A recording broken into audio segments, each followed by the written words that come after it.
Yes, good afternoon guys. Mag Bible reading takaro guys. Bisayan to English translation. Matthew chapter 8 verse 18. Karon sa dihang si Jesus nakakita sa dagkong mga panon. Palibot kaniya siya mihatag og sugo sa pagbiya ngadto sa pikas daplin. Now when Jesus saw great multitudes about him, he gave commandments to depart unto the other side. Matthew chapter 8 verse 19. Og usa ka skriba miabot og miingon ngadto kaniya, agalon ako mosunod kanimo bisan asa ikaw moadto. And a certain scribe came and said unto him, Master, I will follow thee whithersoever thou goest. Og si Jesus mingo, Matthew chapter 8 verse 20. Og si Jesus nagaingon ngadto kaniya, ang mga milo adunay mga buho, ug ang mga langgam sa kahanginan adunay mga salag, apan ang anak sa tao walay kapahilunaan sa iyang ulo. And Jesus said unto him, the foxes have holes, and the birds of the air have nests, but the Son of Man hath not where to lay his head. Matthew chapter 8 verse 21. Og lain pa sa iyang mga tinunan mingon ngadto kaniya, Ginoo, tuguti una ako sa pag-adto ug paglubong sa akong amahan.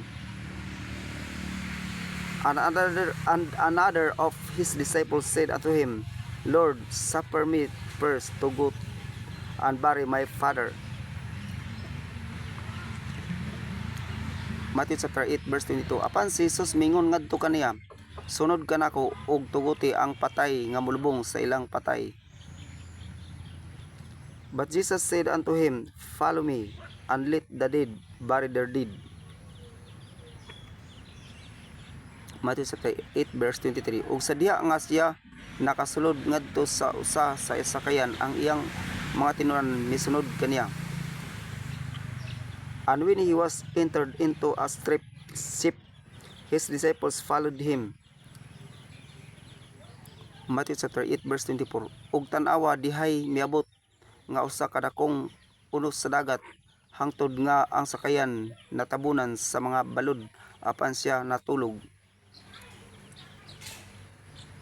And behold, there arose a great tempest in the sea, in so much that the ship was covered with the waving, but he was asleep.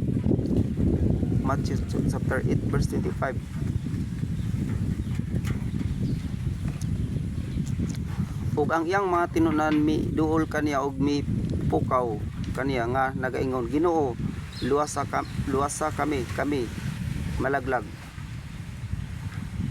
And his disciple came to him and awoke him, saying, Lord, save us, we perish. Matthew chapter 8 verse 26. Ug siya nagaingon ngadto kanila, ngano nga kamo na mahadlokon o kamo nga gagmay og pagtuo? Unya siya mibangon og mibadlong sa mga hangin ug sa dagat, ug dihay usa ka dakong kalinaw. And he said unto them, Where are ye fearful, O ye of little faith? Then he arose and rebuked the winds and the sea, and there was a great calm.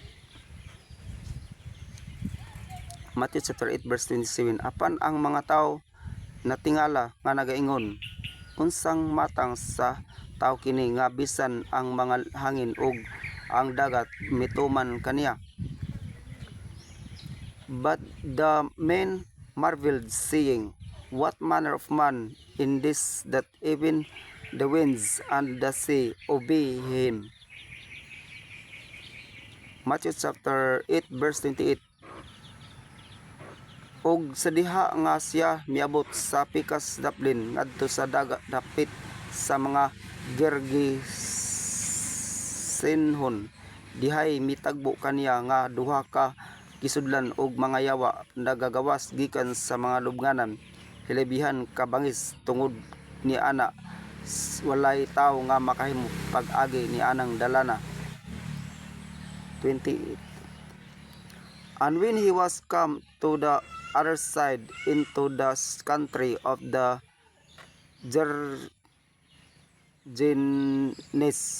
there met him two possessed with devils coming out of the tombs, exceeding first, so that no man might pass by that way. Okay, thank you guys for watching guys.